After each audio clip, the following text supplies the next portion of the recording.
decrees for His servants is all good. So, alhamdulillah.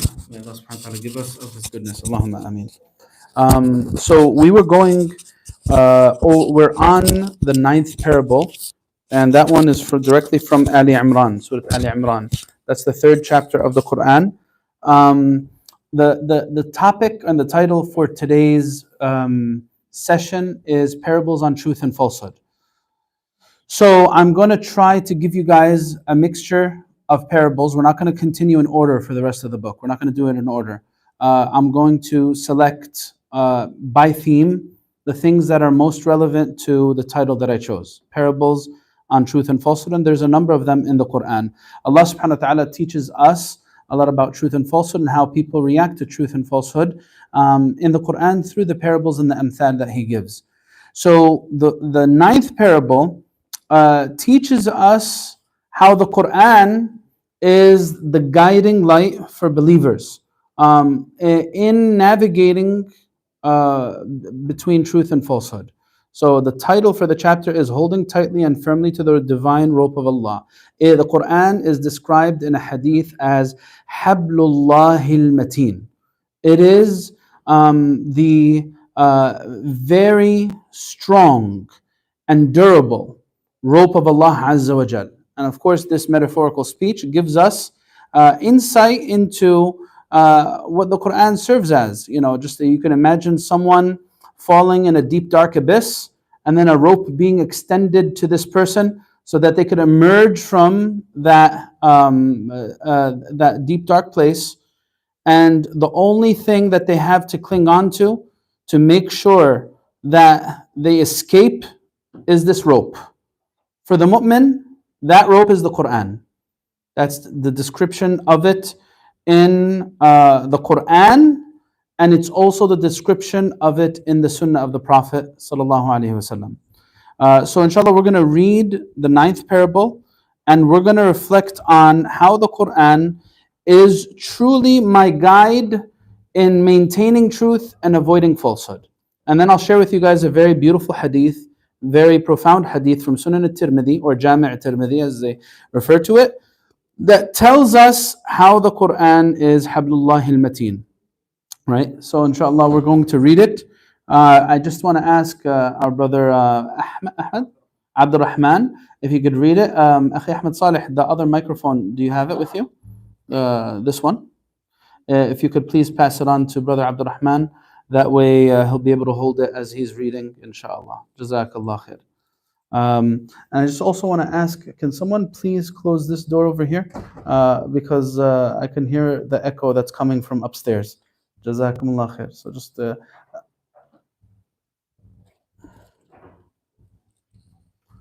you got the microphone? All right, go ahead. Bismillah.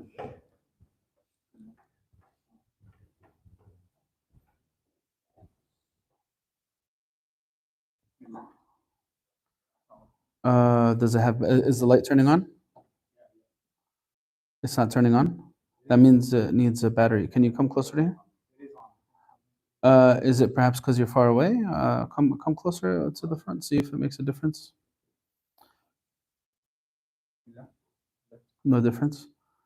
Can you make sure it's plugged in, Ahmed, from upstairs? I don't know why that would be like that. So it's okay. Just if you come closer to here, so that the sisters could hear you. Good. And until we get the microphone working, then we will. Yeah. Jazakallah khair. Make sure you take the small mic with you, and we'll do that. Bismillah.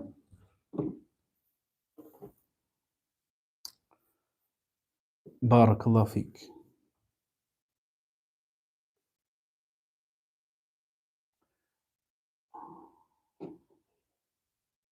Bismillah ar-Rahman ar-Rahim.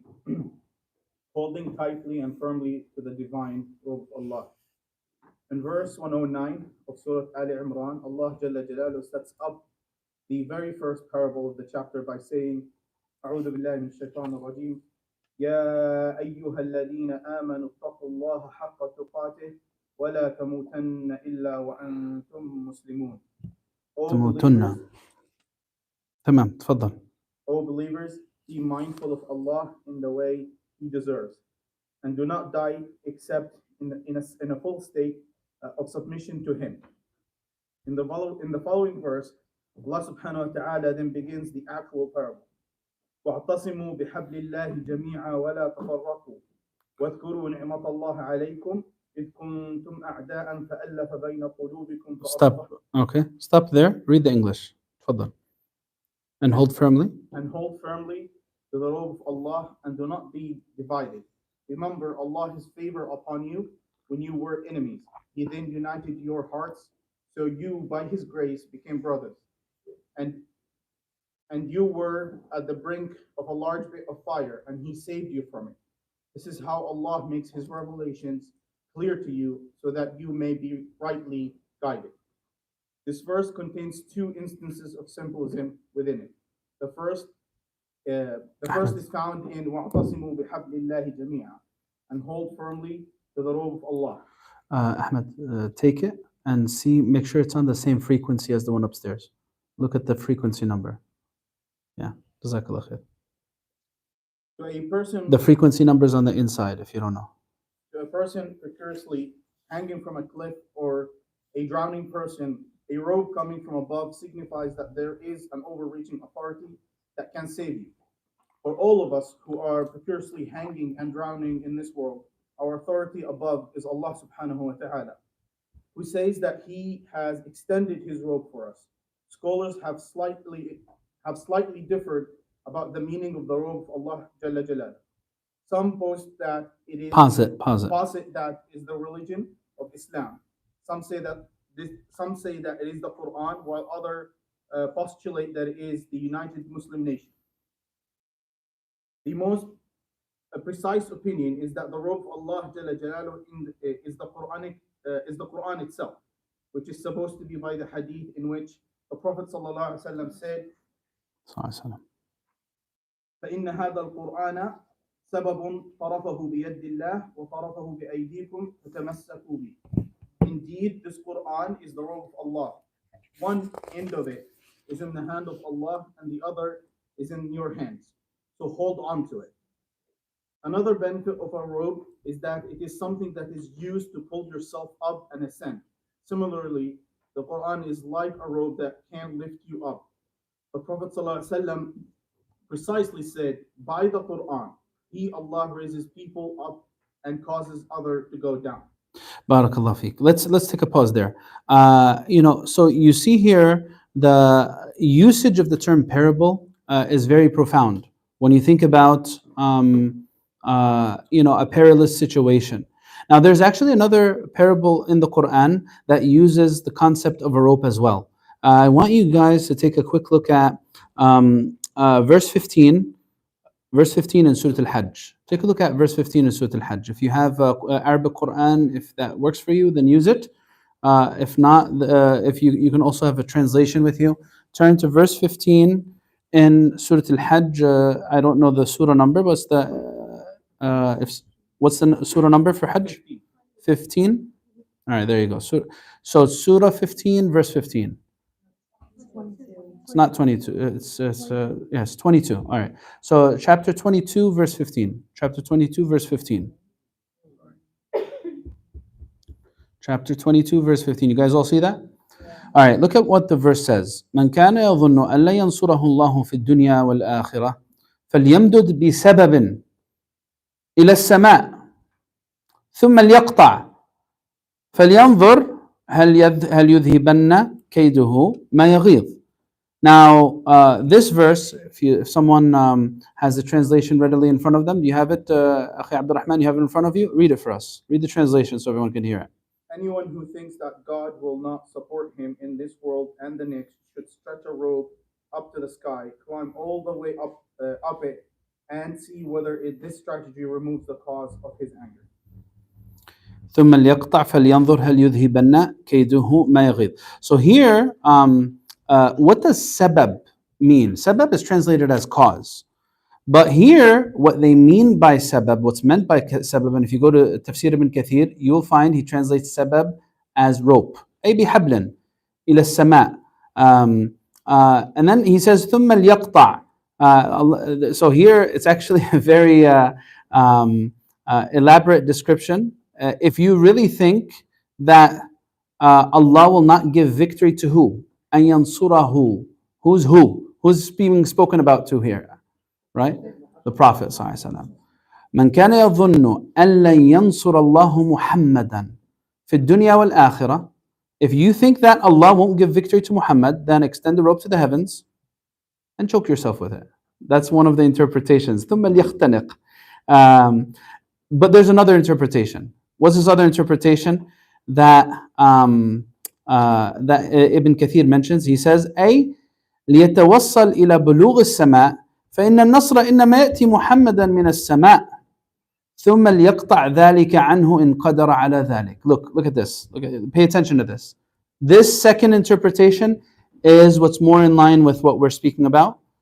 Allah is saying, whoever thinks that Muhammad ﷺ will not be given victory, then let him go to the source of Muhammad's victory. Where's the source of Muhammad's victory? It's from Allah.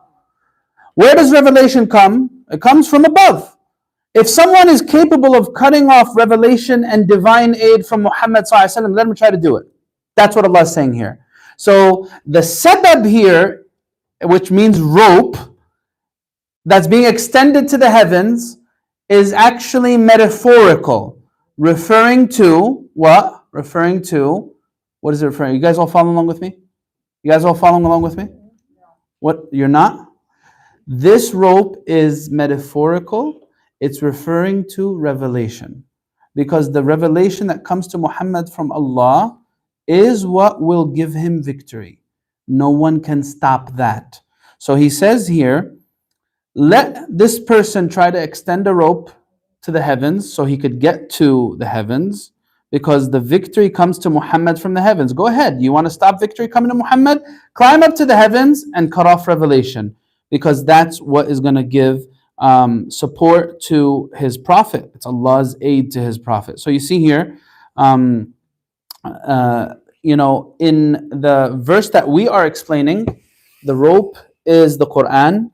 In the verse in Surah Al-Hajj, the rope is either a threat to the person who is challenging Muhammad to go ahead, end yourself. You will not. It's a hopeless endeavor for you to think that Muhammad ﷺ will be left with his efforts in vain and without divine aid. It's hopeless. Allah will support his prophet and he'll spread his message. So the rope in Surah Al-Hajj is a rope to the heavens to cut off revelation from the Prophet ﷺ. So anyway, let's speak about this idea of the Quran being a rope a little further. He gave us some ideas in the hadiths that he mentioned there. There's this beautiful hadith that describes the Quran as follows. It describes the Quran and it says that one of the companions said, I heard the Prophet ﷺ say that أَلَا إِنَّهَا سَتَكُونُ فِتْنَةً. There will be a fitna and a trial and a tribulation. So the companions asked, مَا الْمَخْرَجُ مِنْهَا يَا رَسُولَ اللَّهِ.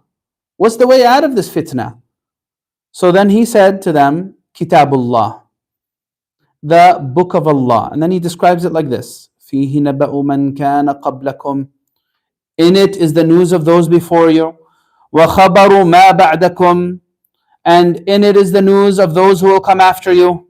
وَحُكْمُ مَا بَيْنَكُمْ. The judgment between you. وَهُوَ الْفَصْلُ لَيْسَ بِالْهَزْلِ. It is clear cut. Its expression is most refined. It is not of weak expression. It's not لَيْسَ بِالْهَزْلِ. مَنْ تَرَكَهُ مِنْ جَبَّارٍ قَسَمَهُ اللَّهِ. Any tyrant who abandons the book of Allah will find that he will experience his ruin and demise. وَمِنْ ابْتَغَى الْهُدَى فِي غَيْرِهِ أَضَلَّهُ اللَّهِ. And whoever seeks guidance through other than it will find misguidance. Sorry, one more request from you, Ahmed. Can you please close that door too, so we don't hear the toilets flushing? So then he goes on to say, وَهُوَ حَبْلُ اللَّهِ الْمَتِينَ. This is Allah's rope, strong rope. وهو الذكر الحكيم, and it is the wise reminder. وهو الصراط المستقيم, and it is the upright and straight path. هو الذي لا تزيغ به الأهواء. You will find that by the book of Allah Azza wa Jal, people will not be steered away by their whim. ولا تلتبس به الألسنة. You will not find that the words of the Quran are like the words that come out of the tongues of people. They're not your typical words that anyone could have conjured on their own. No, لا تلتبس بالألسنة. The Quran is of a different tongue, right? It's of a different speech. ولا يشبع منه العلماء ولا يخلق على كثرة الرد. Scholars are never satiated by it, and it never gets old by repeating it. ولا تنقضي عجائبه, and its wonders have no end. It's a sea without a shore. وهو الذي لم تنتهي الجن إذ سمعته حتى قالوا إنا سمعنا قرآنا عجبا يهدي إلى الرشد. Right? And this book is the book that the jinn described when they heard it, that we heard a very unique and amazing, astounding book that guides to uprightness, so we believed in it. فآمنا به. And then he says, من قال به صدق, ومن عمل به أجر, ومن حكم به عدل, ومن دعا إليه هدي إلى صراط مستقيم. Whoever speaks with the Quran speaks truth. Whoever acts upon it will indeed find great reward. Whoever judges according to it will certainly be just in his judgment. And whoever calls to it will be guided to the right path. So again, this is the idea. The Quran is like this guiding light as the waves of darkness threaten to distract us, brothers and sisters. The Quran is the one that leads to truth and guides me out of falsehood. And this is what we can find in all situations that arise in our lives.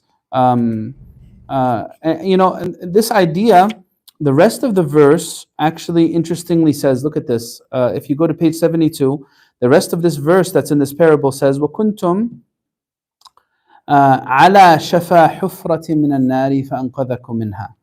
Realize this. You were on the brink of a large pit of fire, and he saved you from it, right? That falsehood, that darkness that you were in, you found this rope to guide you out of it, and you nearly fell into the pit of fire, but this Quran came and it saved you. It saved your life. The Quran, brothers and sisters, anyone who believes in the Quran, that's how I need to perceive my belief in the Quran. It will save my life. This book right now, Ramadan's coming in a month, this book has the capacity to save lives. It has the capacity to guide people out of sin, guide people out of conflicts and confusion, misdirection, guide people out of vices and hawa and whim. The Quran can save your life. Does my life need saving? Anyone who thinks their life doesn't need saving doesn't understand the threats that the nafs and the shaitan are constantly posing to it. If I think, hey, I'm good, I'm safe, what are you talking about? I'm always around the masjid, I don't do bad things, I'm a good person, I'm a great person. I'm a great person, right? I'm not under any threat. What are you talking about? My life needs saving. Oh, yes, wallahi. That's why there's this beautiful hadith that tells it to us like this. Realize this. القلوب بين أصبعين من أصابع الرحمن يقلبها كيف يشاء. And of course, there's, without any likening, because we can't imagine how Allah is. But the wording of this authentic hadith that's in Bukhari and Muslim says that the hearts of people are between the fingers of the merciful, two fingers of the merciful. Now, of course, you should not conjure an image in your mind when you hear that. Allah Azza wa Jalla is bringing something closer to our mind so we understand. Allah allows the hearts to change as He decrees. So you better believe every single one of us needs a lot of saving, right? Because today I'm like this. There is nothing to say that tomorrow a trial will come and not sweep the rug from underneath my feet. Literally, wallahi, that's how the mu'min realizes it, right? So when I go to the book, the Quran next time, I'm going to remember this parable. All right, the Quran's the rope of Allah. and it's supposed to save my life, let me let it save my life. Right? This is a way to approach the Quran. Let the Quran save my life. Let me read it like that. Let me read it. When I open it up and I'm going to read it this Ramadan every single day, all right, how's this book supposed to save my life right now? What can I find in here that's going to make my life different? If I approach the Quran like that, wallahi, I'm going to feel something very special every time I open this book, right? So that's for that one. There is another one of the parables this one's also very, very, very beautiful. It's also in that vein of truth and falsehood, right? This parable, if you want to take a look, it's not in our book. It's not in our book. It is in Surah Al-Zumar, which is, I believe it says the 59th chapter of the Quran, and it's the 22nd verse, right? So go to the 22nd verse of Surah Al-Zumar. Go to the 22nd verse of Surah Al-Zumar. Surah Al-Zumar, verse 22. Is that correct that the chapter number is 59? Is it Surah number 59? 39? Oh, 39. Okay, I'm sorry. Not 59. Surah number 39, verse 22. You guys opened it? Abdurrahman, did you open it? All right. Can you read it for us? Read it for us. Put the microphone on. And it works now? Was the problem the frequency, Amr Sheikh Ahmed? Right? You see? When you work at a masjid, you get to learn how to work sound systems too. Become an expert. Go ahead. أفمن شرح الله صدره للإسلام فهو على نور من ربه وويل للقاسية قلوبهم من ذكر الله أولئك في ضلال مبين. What about the one whose heart God has opened innovation to him, devotion to him, so that he walks in light from his Lord. Alas for those whose heart hardened at the mention of God. They have clearly lost their way. All right. Look at this. Let's read it again. Look at this. Allah is giving us an example, a parable, of someone who Allah opened his chest to Islam. You know what's that like when the truth of Islam comes into the heart? Allah subhanahu wa ta'ala describes it like someone who feels his chest open wide open, right? And because of this happening, his chest becoming wide opening, imagine, like you breathe, right? It gives you like this breathing room. Like, do you ever feel like a tightness in your chest? And this tightness in this chest makes it very, very difficult. Like, I could liken it to someone, if you've ever experienced this, or know someone who's experienced it, this will profoundly stand out to you. If you ever know someone who's been in a panic attack, experienced a panic attack before, it feels like you're having a heart attack, right? A panic attack makes it very difficult if the chest hurts, the person can't breathe, and it's just like massive amounts of discomfort. Allah's giving us an example of when Islam enters the heart, it's like the person has a lot of breathing room, right? It's not tightness. Allah's likening the effects and darkness of misguidance, falsehood, like someone who can't breathe. You can't breathe. Their soul can't breathe. That's how profound this example is. And not only that, you could breathe and you could see everything. It's just, when you figure if you've ever experienced a very difficult situation in your life that you've tried to figure out, over and over and over again, like, and you've ever been in that situation where, okay, I'm just trying to make this thing work. I've thought this over 100 times, and no matter how much I try to keep on making this work, it's not. I don't know how to figure this out. Right? So compare that to someone who has full clarity from Allah Azza wa Jal. فَهُوَ عَلَى نُورٍ مِّن رَبِّهِ. He just has this sense of comfort. I got it. I know what I need to do. I feel a sense of comfort and solace because Allah Azza wa Jal wants me to do this, and I'm just at ease. I want to do this, right? I'm happy. Wallahi, wallahi, wallahi. That connection with Allah Azza wa Jal, that connection with the Quran, that connection with the Sunnah gives that sense of comfort that people in those situations who are like desperately looking for answers, had they known what they would find in Islam and in the Quran and being close to Allah, they would have come. You could liken it to someone drowning, and then emerging from the water and just gasping with air and finding, oh man, I needed this my whole life. How did I go so many years of my life without being connected to Allah, to Salah, to the Masjid? I never want to let this go. I never want to let it. That's really the feeling that we're getting through this image. So Allah Azza wa Jalla is telling us, فَوَيْلٌ لِلْقَاسِيَةِ قُلُوبُهُم مِّن ذِكْرِ اللَّهِ. You know what it feels like to have that panic attack that we talked about? That's like someone who their heart's qasi. They have a sense of qaswa, spiritual rigidness in their heart, and they can't experience spiritual things, right? So there's just like this spiritual block that's there, that's like something stuck in their throat, right? Sister Maryam here? No? All right.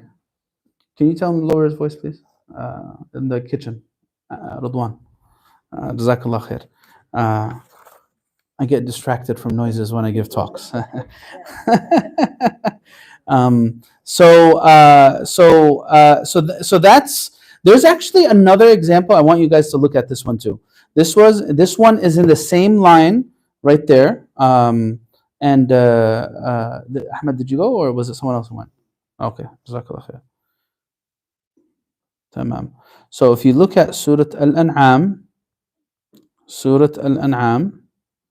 and you go towards the end. All right, look at verse 125. 125 in Surah Al-An'am. Surah Al-An'am is the 6th chapter of the Quran, right? 6th chapter of the Quran, verse 125.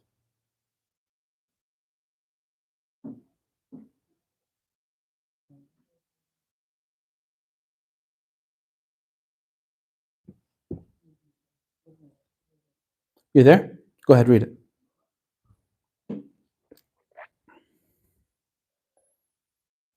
When God wishes to guide someone, He opens their breast to Islam. When He wishes to lead them astray, He closes and constricts their breast as if they were climbing up the skies. That is how God makes the fullness of those who do not believe rebound against them. All right, read it for us one more time. When God wishes to guide someone, He opens their breast to Islam. When He wishes to lead them astray, He closes and constricts their breast as if they were climbing up the skies. Yeah, so look at this. This is a beautiful example. Same idea. Again, all about breathing, right? Spiritual breathing, right? It's one thing to breathe with your body, it's another thing to breathe with your soul. فَمَن يُرِدِ اللَّهُ أَن يَهْدِيَهُ يشرح صدره للإسلام ومن يرد أن يضله يجعل صدره ضيقا حرجا كأنما يصعد في السماء. There's actually i'jaz in this. Like this is a very miraculous in this Quranic expression. Allah Azza wa Jalla is likening the one who finds guidance to someone whose chest opened wide. All right, we got that already. And whoever is misguided into darkness and falsehood is like someone whose chest is constricted as though he is rising above into the sky, right?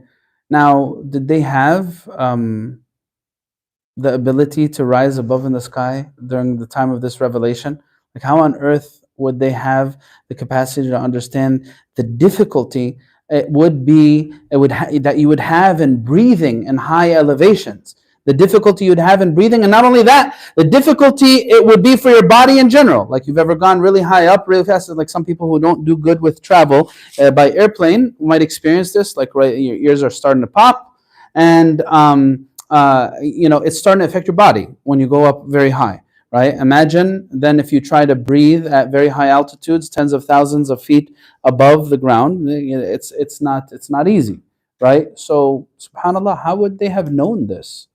That's why it's not from Muhammad, sallallahu alaihi wasallam. It's not from a human being. It's from the Creator, who knows the conditions and circumstances everywhere. So, but here the point here is Allah subhanahu wa ta'ala then says, كَذَلِكَ يَجْعَلُ اللَّهُ الرِّجْسَ عَلَى الَّذِينَ لَا يُؤْمِنُونَ. As such, Allah subhanahu wa ta'ala makes a sense of the rijs. Rijs is a sense of khubth and wickedness and filth, spiritual filth. Not physical filth, not tangible filth, spiritual filth. Spiritual contaminants that cause a block to develop on the heart. Right, so that's another beautiful expression in that vein. Now, all right, let's switch gears. Let's go to another one about truth and falsehood. I want you guys to go to the 14th parable. Go to the 14th parable. Let's read that one right now. That's on page 94. Wait, the 14th parable is on page 100. Page 100. Go to page 100.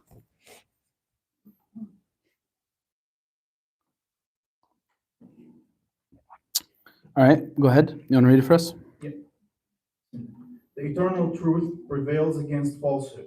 We previously explored the powerful linguistic device found in Surah Al-Baqarah, where Allah subhanahu wa ta'ala presents opposite concept in the parable mentioning the kindling of fire and descending rain. Similarly, in verse 17 of Surah Al-Ra'd, Allah subhanahu wa ta'ala again presents two parables of opposite concepts embedded within one verse. Giving such contrasting parables is part of the methodology of the Quran due to the piercing effect of this linguistic device. Allah subhanahu wa ta'ala says, أنزل من السماء ماء فسالت أودية بقدرها. He sends down rains from the sky, causing the valleys to flow, each according to its capacity. All right, very good. Look now, so Allah Azza wa Jalla is going to give us the contrast. You want to know what truth and falsehood are ultimately like? Again, this gives a lot of reassurance for the believer. Because one of the most disturbing things to feel is someone perpetuating falsehood and getting away with it, right? Like imagine right now, like we think about what's happening across the world. You know, it's just irking every single one of us. It's like it's really bothering us how someone could just kill so many people and just stay happy, and there's no one that could stop him. In fact, no human being. Of course, there's someone who could stop him. He will be stopped. They will be stopped, inshallah. But when you think about it, it's a test for our emotions. The fact that the powers of the world are colluding against children, women, innocent people, and they literally demolished the vast majority of the infrastructure in Gaza. And they're still bragging about how they're fighting terrorism. It's just mind-boggling how they could kill thousands of children, yet the people who lead the free world, I should say, as they call it, the free world, continue to find a means to justify this behavior. Like it's, the amount of hypocrisy and nifaq that goes into that, can hardly keep any senseless person at ease, right? So when we read this parable right now that we're about to read, it just gives you a lot of reassurance. Look, falsehood can never prevail. It's not the case. Yes, it'll last for years, for decades, for a generation, for 2, for 3, but it's gonna come to experience its demise. This is the promise of Allah Azza wa Jal. That's what Allah is saying in this parable that we're about to read right now. But He's doing this by describing a natural phenomenon that happens on a daily basis on this earth. What does that teach us? It teaches us, to look through things through a different lens. Anyone who embraces reading the Quran with their heart will automatically become a person of reflection. The Quran teaches me to be a person of reflection. It triggers my mind. Of course, if I'm shutting my mind and heart to the Quran, I will not experience this. I won't experience this if I shut my mind and my heart off. But if I'm truly reading to understand, I will become a person of reflection. And if I become a person of reflection, just having this characteristic is going to change the way I make decisions, the way I look at the world, and the way I deal with even the most basic things that come up in life. Look, when you see the rain, you could just choose to see the water that it's bringing down, or you could choose to see the effects that Allah wants us to think beyond that, the implications, right? Let's read. He sends down the rain from the sky, causing the valleys to flow, each according to its capacity, right? Then what? Go ahead, read. This parable creates.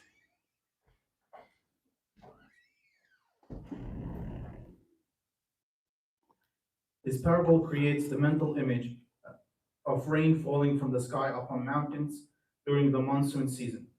The dry mountains valley that are usually empty become filled with water during this season, brimming to the edge in accordance with the size of each individual valley.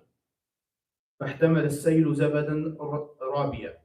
The current then carried along rising scum. As the rainwater gushes down into the valleys, scum is carried along. This valueless scum includes leaves, twigs, and various other flotsam and jetsam, which are all covered by the produced Froth. froth of the waves. This is a holistic mental image that Allah subhanahu wa ta'ala intends to create. Immediately thereafter. All right, so it was really dry, and then this rain comes down, and when it comes down upon these mountains that have slopes, and they descend into the valleys, these dry mountainsides are cleansed by the effects of this rainfall. فاحتمل السيل زبد الرابية. The currents then carry along the rising scum. All right, go ahead. As the rainwater gushes.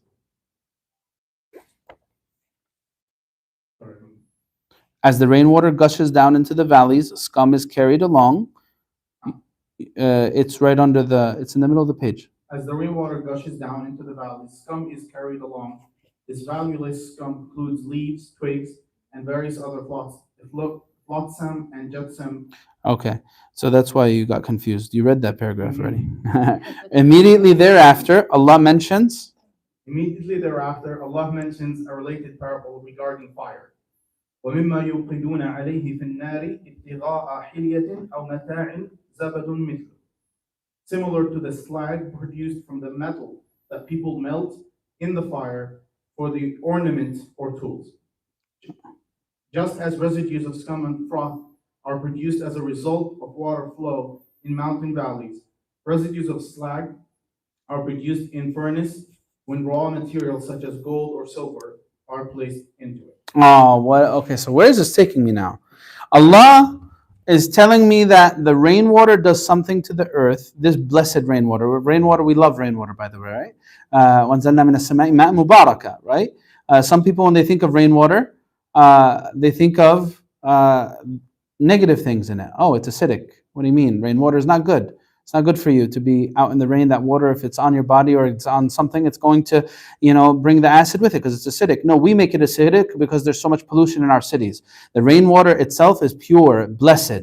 It is something that Allah Azza wa Jal in many verses describes as something that should be sought after. You should seek after this rainwater because it is a blessed divine gift that Allah sends down to the earth. That's the word used in multiple verses. Ma'an mubaraka. No one else could convince me otherwise. It's a blessed water because Allah said so. Then it does something to this earth, cleansing it from all of the scum that is on its surface. Now, of course, when I think of scum on earth, right, I could think of literal filth, or I could think of all of the filth that human beings perpetuate against each other. The bloodshed, the lies, the corruption, the abuse of power, oppression and subjugation of human beings. I can think of all that. These are other forms of scum, right? I could think of this in another lens too, and Allah tells us about this. وَمِمَّا يُقْدُونَ عَلَيْهِ فِي النَّارِ ابْتِغَاءَ حِلْيَةٍ أَوْ مَتَاعٍ زَبَدٌ مِثْلُهُ. There's also scum that surrounds pure, pristine gold and silver. When it's being purified, exposed to it's exposed to high temperatures, right? By the blacksmiths, right? Imagine that. When you think of a blacksmith, it's not exactly the most clean job, right? Even though it involves producing a very, very precious product that's very valuable and expensive, right? But the work that is put into that is actually very laborsome, causes so much of the from the bellows and the furnace and the fire, the sweat, all of the dirt that surrounds that. When I purify this gold, Allah Azza wa Jal wants me to think about that, right? Think about that. There's actually a few jobs that are like that. SubhanAllah, you think of how they do the gold mining, and they search for diamonds and precious metals in certain parts of the world.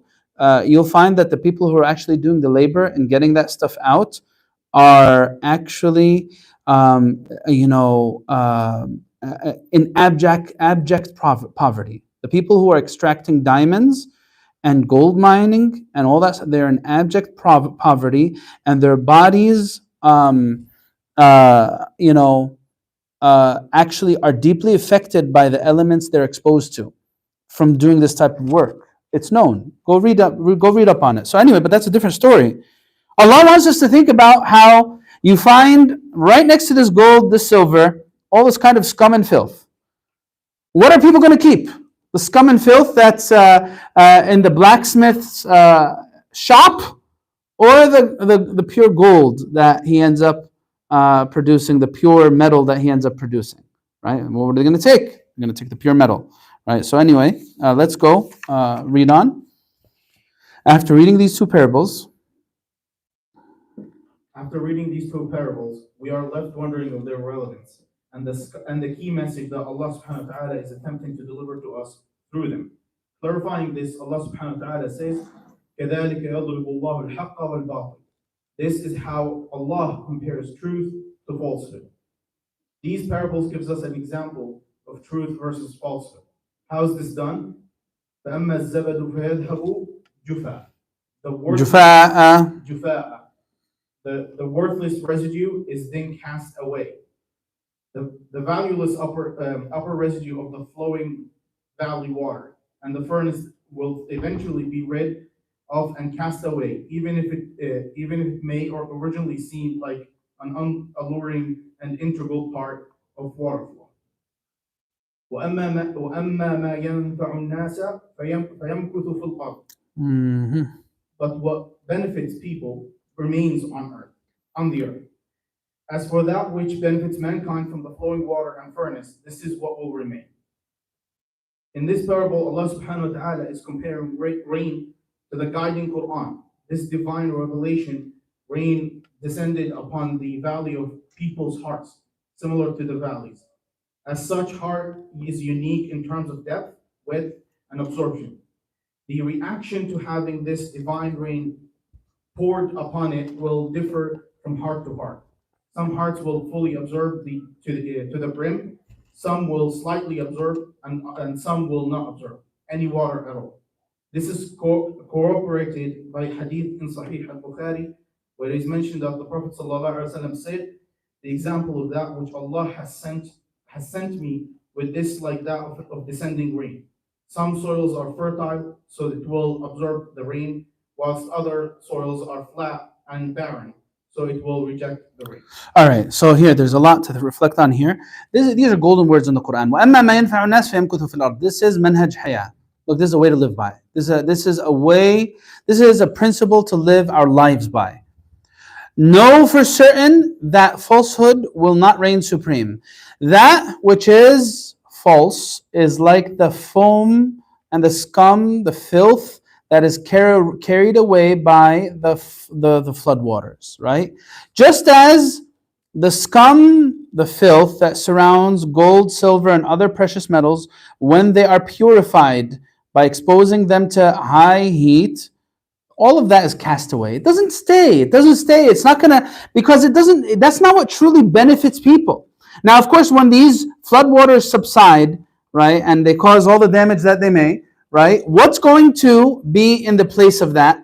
What's going to come out of the ground, right? What's going to come out of the ground? The ground has now been nourished, and now what's going to come forth are the plants, the greenery, the trees, right? The ground's been nourished. Subhanallah. Subhanallah. You ever think of that? Allahu Akbar.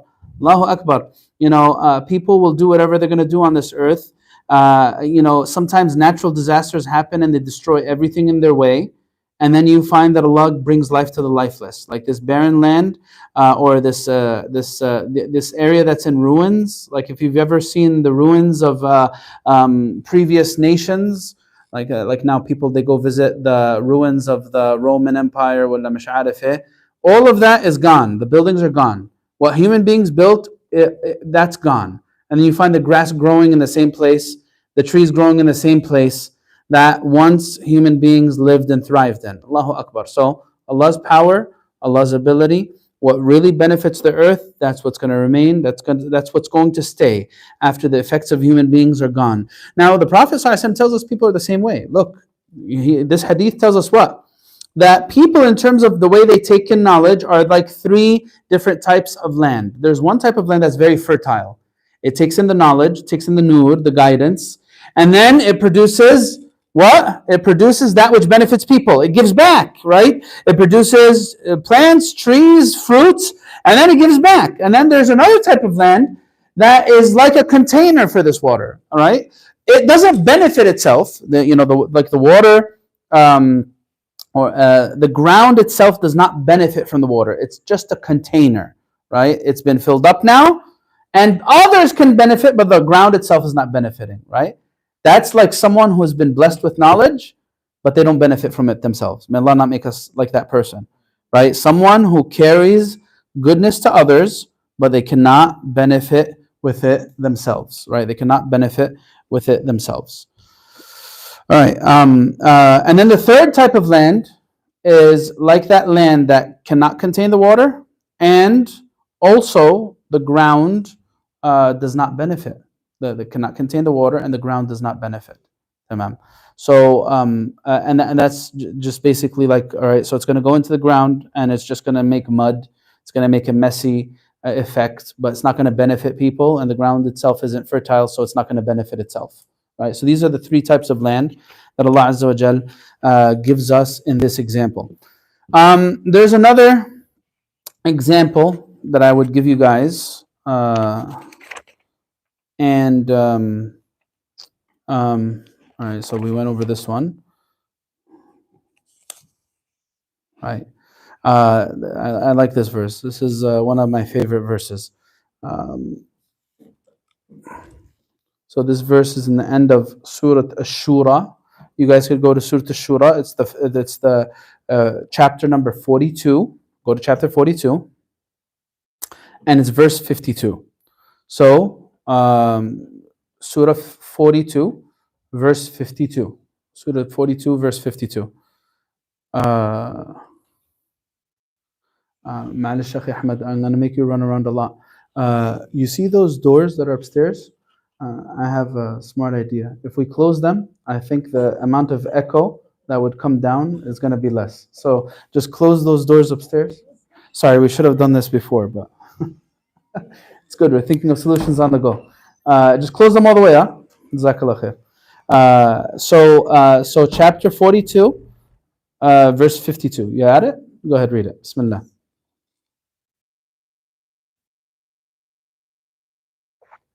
أعوذ بالله من الشيطان الرجيم وكذلك أوحينا إليك روحا من أمرنا ما كنت تدري ما الكتاب ولا الإيمان ولكن جعلناه نورا نهدي به من نشاء من عبادنا وَإِنَّكَ لَتَهْدِي إِلَى صِرَاطٍ مُسْتَقِيمٍ. So we have revealed a spirit to you, O Prophet Muhammad ﷺ, by our command. You knew neither the scripture nor the faith, but we made it a light, guiding with it whoever we will of our servants. You give a guidance to the straight path. Jazakallah khair. So now there's a key word in this verse. وَكَذَلِكَ أَوْحَيْنَا إِلَيْكَ رُوحًا مِنْ أَمْرِنَا. What does ruh mean? Anyone here knows Arabic? What does ruh mean? Soul, right? So how is the Quran like a soul? Now, of course, is this literal? No, it's not literal. This is metaphorical. There's a lot of metaphorical and figurative speech in the Quran. There's a lot of metaphorical, and in fact, this is one of the genres of in the Quranic field of studies. Now we're studying one, inshallah. May Allah Azza wa Jal give us more and more time. We could get to cover more aspects of the Quran's miraculous nature. But the one we're studying now is about the parables of the Quran, right? There's another entire field of study. It's called Majaz al-Quran. Tons of books written about Majaz al-Quran, the figurative speech that you can find in the book of Allah Azza wa Jal, and it gives a lot to reflect on. So it's not literally a soul. So why is it called soul? سمى الله في هذه الآية القرآن روحا لأنه بالنسبة إلى القلوب والنفوس والأفكار مثل الروح بالنسبة إلى الأجساد. Right? This Quran is like a soul because you know what? What makes me as a human being vibrant with life? What makes me vibrant with life? The soul that's in my body. Once the soul leaves, and you know, if you've ever seen, you ever seen a video on the moment of death for somebody? You ever see a video on that? You ever see that? There's tons of videos out there. You've never seen that? Oh, there's tons of videos. There's videos, subhanAllah, of people who have such beautiful ends to their lives while they're in the middle of teaching a class, right? While they're in the middle of reciting Quran. Literally. It's not like it's an act or anything like this. It's like someone who's known and healthy and well, and in the middle of their speech, they just fall over and collapse, right? They just fall over and collapse. It happens. Once the soul leaves the body, that's it. Forget about it. The body is lifeless. It's just like a stone. There's nothing there. Of course, it's not like a stone in the sense that it's mukarram, right? We honor and revere the body, right? We respect the body, but it won't move. That's it. It's lifeless, right? So, just like the soul is for the body, making it vibrant with life, the Quran with its concepts, ideas, principles, values, when it penetrates the hearts of a human being, it gives it a new type of spiritual life. That's why Allah Azza wa Jal says that to the Prophet ﷺ. So it gives life to the soul with the gravity of its guidance. Right now here, then Allah tells the Prophet ﷺ, "ما كنت تدري ما الكتاب ولا الإيمان ولكن جعلناه نورا." You did not know what the book was. You didn't know what Iman was. But we have made this Quran like a light, a nur, that we guide whomever we will from our servants. And you too, O Muhammad, guide to the right path. It's a beautiful verse. Wallahi, it's a beautiful verse. So again, Allah Azza wa Jal gives a parable here of the Quran being like the soul to our spiritual hearts, like the soul is to our physical bodies, nourishing them with ideas and concepts and giving a sense of life. That's why the Quran is the utter truth. When Allah describes the Quran, what does He say in the Quran? He says, لا يأتيه الباطل من بين يديه ولا من خلفه. Falsehood has no access to the Quran. You know how bug repellent keeps the bugs away, like you spray that, like when you sit outside in your backyard and it's hot and it's summertime, and in our area there's like tons of mosquitoes, and you know how the comfort of sitting outside and it's just like nice and enjoying the weather is tainted by the mosquitoes and the discomfort that they cause, and then you spray this on your body and it's supposed to keep the mosquitoes away, right? The Quran is like spiritual repellent for the shaitan. The Quran is like spiritual repellent for the shaitan. Meaning what? Meaning that the more that the Quran is in my heart, the more it's on my tongue, the more I fortify myself with the Quran, the shaitan will not be able to have access to me. That is what the Quran is truly like.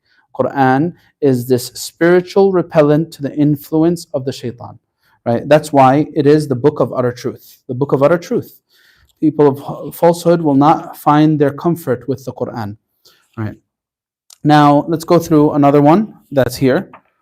Speaking about truth and falsehood, Allah Azza wa Jal warns us of the immorality and the corruption of someone who has truth but doesn't benefit from it. Someone who has truth but doesn't benefit from it. All right. Go to the 11th parable. This is the parable around the panting dog. Right? The panting dog. Page 80. Page 80. Okay. Go ahead. Bismillah.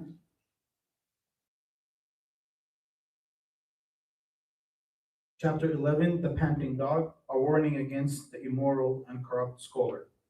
Verses 175 and 176 of Surah Al-A'raf recounts an incident from the children of Israel. Recounting such a peculiar yet meaningful incident of the children of Israel has many benefits, which is why the Prophet ﷺ It turned off. encouraged the telling of such accounts. The Quranic verses presenting this particular incident also contain a parable that sends shivers down our spines. In fact, these terrifying verses contain arguably the harshest descriptive similitude of the Quran. Such similitude which the scholars mention in their speech and writings with a clear sense of fear and trepidation. Maryam. Allah subhanahu wa ta'ala says, and relate to them, O Prophet, the story of the one to whom we gave our signs. But he abandoned them. So he, Satan, took hold of them. And he became a deviant. If we had willed, we would have elevated him with our signs. But he clung to this life, following his evil desires. His example is that of a dog. If you chase it away, it pants. And if you leave it still, it pants. This is an example of the people who deny our signs, so narrate to them stories of the past, so perhaps they will reflect. All right. Bismillah. So now this one, there's actually two verses I would say about someone who carries guidance and doesn't benefit from it. This one is a very profound one. This is in Surah Al-A'raf. And in this one, Allah subhanahu wa ta'ala is telling us, look, there's a lot of narrations that state what was the exact story behind this verse. In actuality, those narrations, are not necessarily the most authentic, and they're not necessarily, what spell out what we need to follow in terms of this regard. Allah gives us a general principle. Some of them say that the one who did this, what's the story behind this, is Bal'am ibn Ba'ura, this man who made dua against Musa, and it flipped against him and it hurt him instead, because Sayyidina Musa alayhi salam is from Ulul Azm min ar-Rusul. He's from the greatest prophets and messengers. How on earth can you think that you will say something that violates Sayyidina Musa alayhi salam and that'll be okay? But again, he thought highly of himself and he thought lowly of Sayyidina Musa alayhi salam, and because of that, his dua hurt him instead. But even if we consider this story as not being weak or being from the Israeliyat, from the narrations of the people of the book, it doesn't matter. Allah Azza wa Jalla is giving us universal guidance here. The universal guidance states this, that there is this idea of someone being very elevated in their commitment to guidance. This person's elevated. Ataynahu ayatina, right? Allah Azza wa Jal clearly gave him something profound and unique. فَانْسَلَخَ مِنْهَا, right? Then he divorced himself from that divine gift that he was given, right? He was blessed with iman. That's why there's this idea in spirituality that Allahumma inna na'udhu bika min as-salbi ba'da al-'ata. Oh Allah, I seek refuge in you from being stripped of blessing after being granted it. That is an idea that we have in our spiritual, there's nothing's for granted. I'm guided today. I can't say that I'll be guided tomorrow, right? I don't have something that gives me like assurance that I am bulletproof when it comes to the shaitan. None of us are bulletproof. We're all prone to the influence of the shaitan. شيخ علي أخونا علي الله يخليك مش هون بس حيزعج الدرس جزاك الله خير فأتبعه الشيطان فكان من الغاوين فكان من الغاوين. The shaitan pursued after him, and because of this he was from the misguided ones. ولو شئنا لرفعناه بها ولكنه أخلد إلى الأرض. Had we decreed, we would have elevated him through these verses, but he chose to keep himself eternally upon this earth, meaning away from guidance. Why? Because he followed his hawa. Hawa, whims corrupted him. Well, then Allah says his example is like the example of a dog. If you work the dog, it's going to cause him to pant. And even if you don't work him, it's going to cause him to pant too, right? Meaning that he's panting by nature, right? The dog's panting by nature. It's not panting because he's working hard. It's just the dog, that's what it does. يلهث, الكلب يلهث, right? The dog pants not because of exhaustion. So Allah subhanahu wa ta'ala is telling us that this person, with his whim, will always be exhausted and overwhelmed by his hawa. And he will never find guidance. فمثل إن تحمل عليه وأن تتركه يلهث. And then Allah subhanahu wa ta'ala says ذلك مثل القوم الذين كذبوا بآياتنا. That's the example of those who disbelieve in our signs. Now, I already told you guys about Bal'am ibn Ba'ura. You could find what he says here about it, and he tells you that this is one of the stories about this verse that's mentioned in the books of tafsir. He was an adept scholar and worshipper who lived at the time of Musa, but later deviated from truth, right? Bal'am's subsequent behavior when he was misguided, Allah subhanahu wa ta'ala describes as فَانْسَلَخَ مِنْهَا. And salkh is to peel something. That's what it means, to peel something. And when you peel something, you completely separate it from it. So he completely separated himself from guidance because of his whim, because of his hawa. And that's what happened to him. And that's how Allah subhanahu wa ta'ala teaches us what can happen through misguidance. Right? There's another verse that also tells us about Bani Israel, and it also uses the example of a dog. And not in a derogatory sense, just so you understand. Allah is giving us a parable to reflect on, not calling them dogs, right? It's not about calling them dogs. In fact, in our belief, a dog is an honorable, noble creation of Allah Azza wa Jal. Allah didn't create the dog for us to demean and undermine it. Yeah, the dog has certain uses. The dog is a guard dog, or for hunting, or for guiding the person who needs assistance, or something of that sort. It's a creation of Allah, right? You can't undermine that. Of course, you need to avoid using it in certain ways that Allah prohibited. But nonetheless, it's a creation of Allah Azza wa Jal. Now, of course, when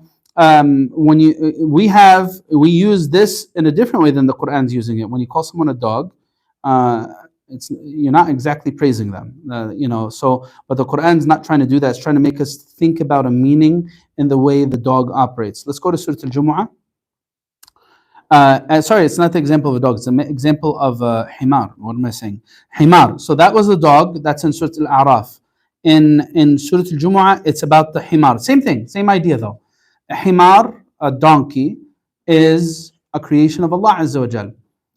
Now, is the himar, and this might sound like a funny question, is a donkey doing anything wrong by being a donkey? No. A donkey is not supposed to be like a scholar or something like that. A donkey is supposed to be a donkey.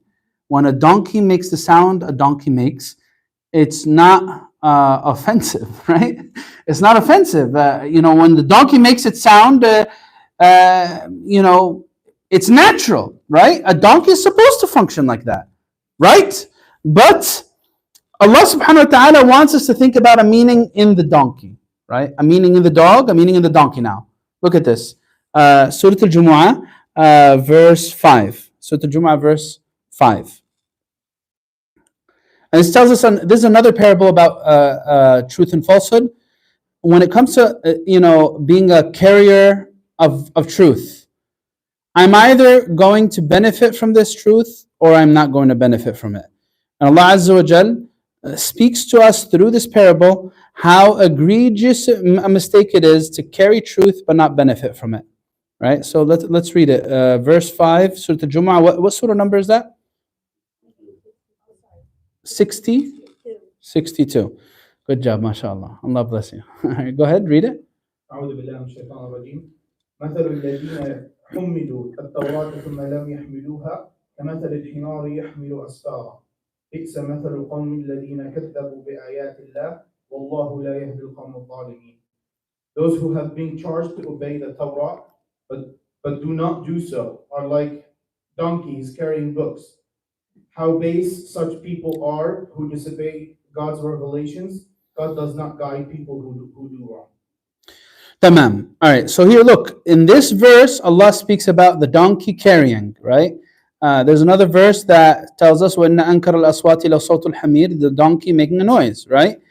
But again, it's the meaning that's there that Allah wants us to think about. It's the meaning that's there that Allah subhanahu wa ta'ala wants us to think about. So those who've carried the guidance of the Torah, but then they have not given it its due right? They've been given the responsibility to convey the Torah, but they did not carry this responsibility. Is like the example of a donkey that carries volumes of books. We wish that carrying books would make the information in those books directly in our minds and our understandings. We wish that it was that easy, right? Imagine that. Like all you got to do is just download the book and I know everything inside it. Once they figure out those brain chips, then maybe that'll work. Ask Elon Musk when he'll figure that out. But when you put the brain chip inside here, and then all of a sudden, everything, right? They haven't figured that out yet. So Allah subhanahu wa ta'ala has given us something to think about. Just because you're a carrier of guidance does not mean you benefited from it. Allahu Akbar, Allahu Akbar, Allahu Akbar. Just because I'm looking the part doesn't mean I'm a good person, right? Right now, subhanallah, Allah subhanahu wa ta'ala, again, one of the beautiful things in Islam that attracts a lot of people to it is Islam teaches us to be substance driven. Don't be shallow and look at how things look like. No, I have a thoban, I have a kufiyan, I got a beard. All of a sudden, I'm a great person and I am a sadiq al-amin. No, I'm not. Of course not. I'm honest and the trustworthy. Just because I look the part, no, it doesn't work that way. Just because someone, that's an example for a brother, for example for a sister, just because I wear hijab, just because I go to the masjid, does not mean I am the best of Allah's creation, right? So Allah subhanahu wa ta'ala through this parable is telling us what? It's not enough to have guidance at your fingertips. Don't just look the part, live by it, right? In other words, that's what this parable is teaching us. Don't just look the part, live by it. Because a donkey carrying volumes of books does not become better by that reality by any stretch. No one would say a donkey's better just because it's carrying an encyclopedia on its back, right? So same way, those who've been given guidance before will not benefit from that guidance unless they choose to live by it. Let's go through one more parable. We're getting close to Salat al-Isha. So let's choose one more parable, bi'idhnillahi ta'ala.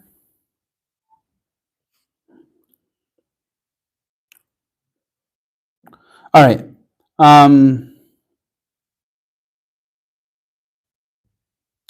Let's go to the parable on. Here, let me see if there's one I want to share from here because I did print these papers out. All right. كتاب أنزلناه إليك لتخرج الناس من الظلمات إلى النور. Okay. So then, in that case, let's go to parable 17. Parable 17. 122. Parable 17, page 122.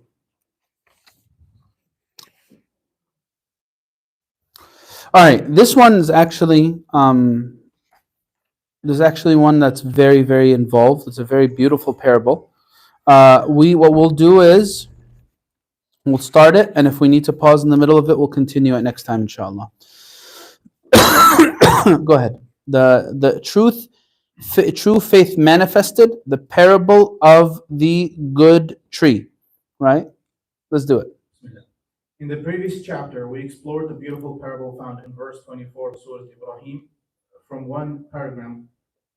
According to this paradigm, as mentioned by Ibn Abbas radiallahu anh, the good word, kalima tayyiba, is the statement of La ilaha illallah, having firm faith by testifying to the oneness of Allah.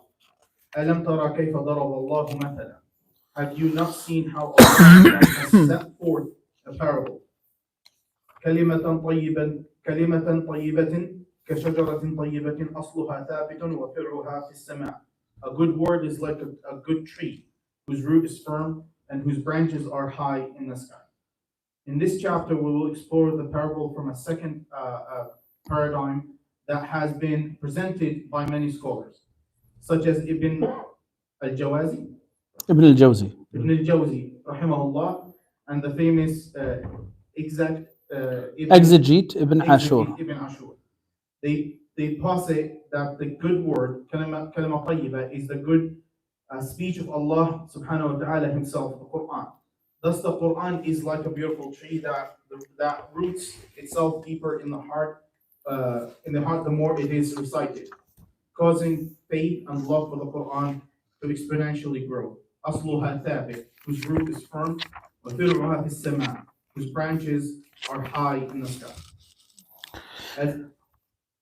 As indicated in this verse, the Quran will rise a person up through its high and lofty branches. The Prophet ﷺ also said that in this regard, verily Allah raises some people by this book, and by it He humbles others. Okay, all right. Let's go to these verses and I'll explain them to you. And I'll give you a good summary of them. We actually read them today in Salat al-Maghrib. So we're going to go to Surah Ibrahim. Surah Ibrahim, go to Surah Ibrahim. And you're going to go to verse 24, I believe. Let's see. Surah Ibrahim.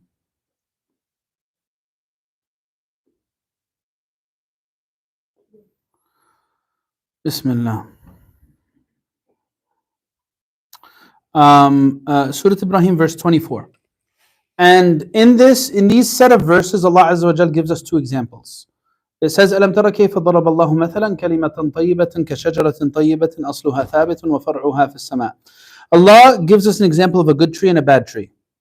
The good tree, its example is that of kalimat al-tawheed, the words La ilaha illallah, the foundation of Iman, the source of all goodness in our lives. أفضل ما قلت أنا والنبيين من قبلي لا إله إلا الله. As the Prophet ﷺ says, the best of that which I have said and all the prophets before me is what? La ilaha illallah. It's the source of all goodness in our lives.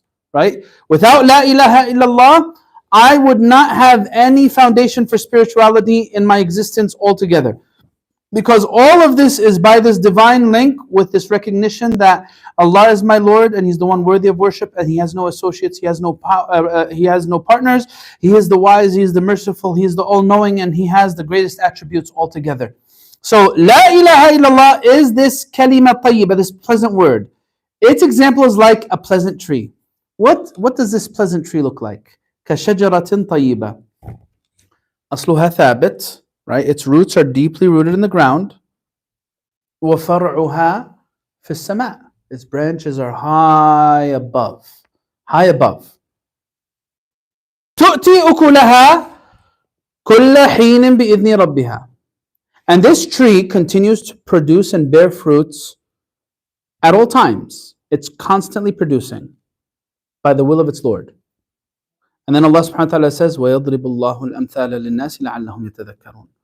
Allah gives examples for people so that they may reflect and contemplate. Now, what tree is it talking about? Does anyone know what tree is the example of a believer? What tree is the example of a believer? Huh? Who said that? the date palm tree, right? Not just the palm tree, the date palm tree, right? There's a difference, right? So the date palm tree is the example of the believer. How do we know? The Prophet ﷺ said so.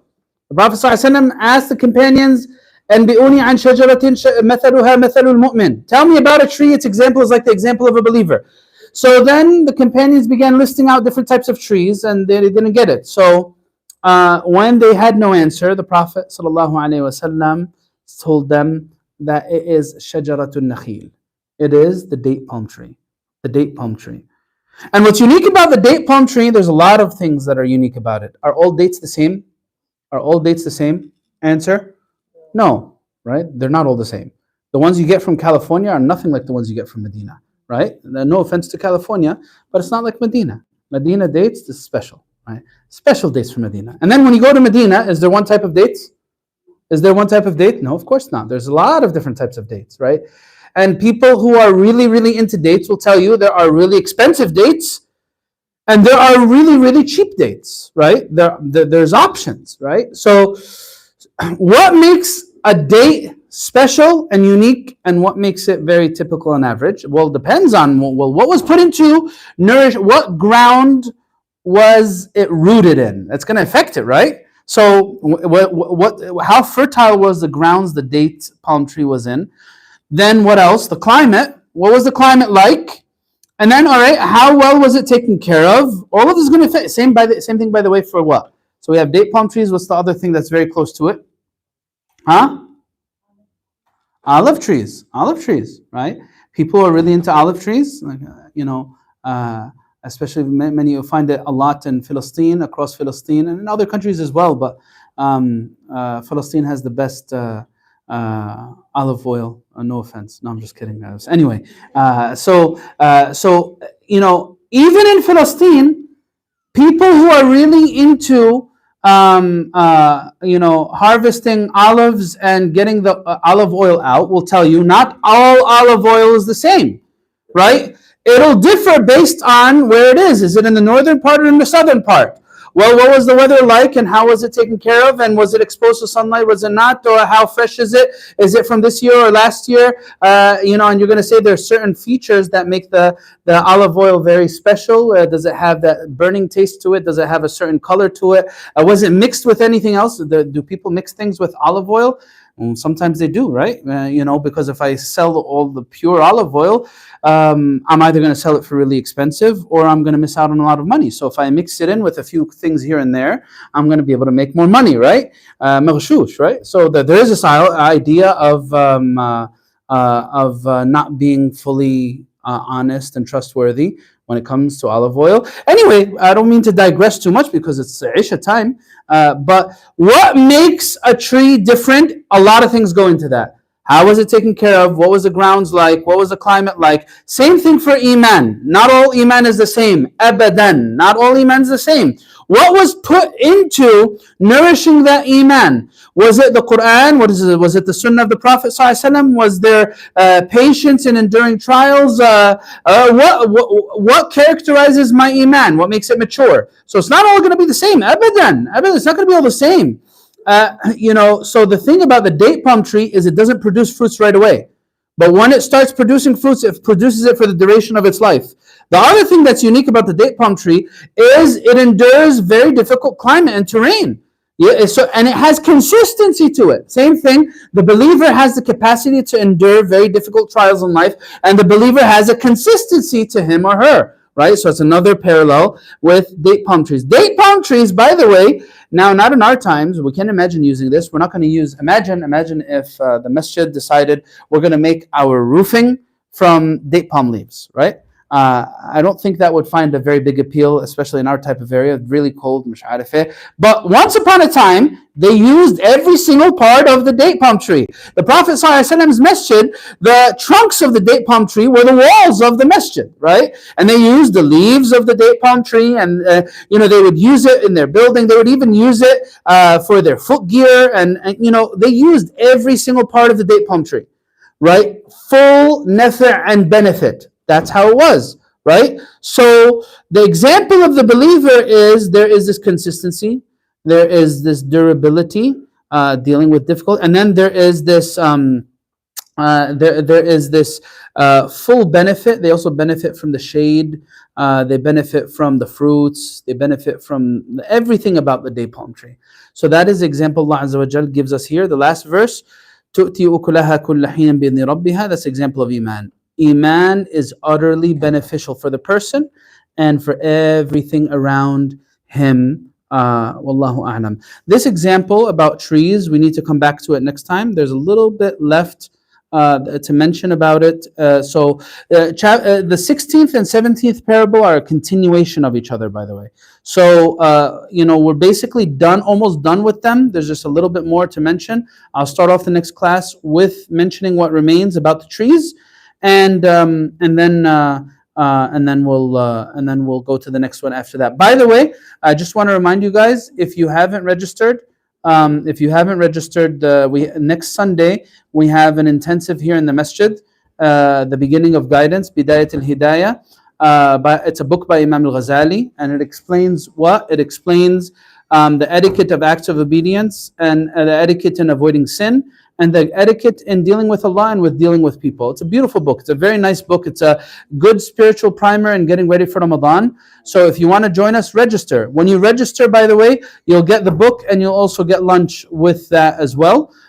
You could see the flyer, and there's a QR code on the flyer. Just register, and you could join us next week from 12 p.m. to 5 p.m. I'm going to be keeping this class, by the way, because in case I think there's a lot of people who attend this class who might not necessarily attend that class. So next week we will have our intensive from 12 to 5, and anyone who has the capacity could continue with the parables that we're going to have next week at 6 o'clock, inshallah. So we'll have our class next week, bi'idhnillah, as normal. Jazakumullah khair. Assalamu alaikum wa rahmatullahi wa barakatuh. Inshallah, we just need someone to make adhan, and then in a few minutes we're going to get the prayer hall ready so that we can pray, inshallah. Jazakumullah khair. Sheikh Anas, تفضل. كيفك؟ الله يحفظك. هروح اشيل الاكو هسه.